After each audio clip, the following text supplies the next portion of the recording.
Hi అండి, బాగున్నారా? అందరూ పండగలు బాగా చేసుకున్నారా అండి? ఇదిగోండి ఈరోజు కింద దొండకాయలు కోసుకొచ్చానండి. రాత్రి ఊరి నుంచి వచ్చామండి మేము కూడా. అందుకని చెప్పి పైన ఏమున్నాయని చూడటానికని వస్తే ఇదిగోండి ఏదో కొంచెం పాలకూర ఉంది, 4 దొండకాయలు. ఇదిగోండి ఈ దొండకాయలు వచ్చాయి, 4 పచ్చిమిరకాయలు వచ్చాయండి. పచ్చిమిరకాయలు పప్పులోకి ఉపయోగపడతాయి. ఇది దొండకాయ మా అబ్బాయి వరకు ఫ్రైకి వస్తే చాలని చెప్పని కోసానండి. వారానికి 2 సార్లు వస్తుందండి పాలకూర. వస్తుంటే కింద చూపించు.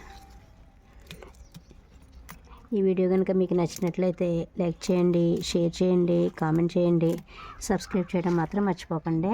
వీటిని కడిగితే సరిపోతుందండి, మట్టి అంటుకుని. ఇవి చూసారండి గోరుచిక్కుళ్ళు ఎంత బాగా వస్తున్నాయో. గోరుచిక్కుళ్ళు వస్తున్నాయండి మొక్కలకి. ఇదిగోండి గోరుచిక్కుళ్ళు.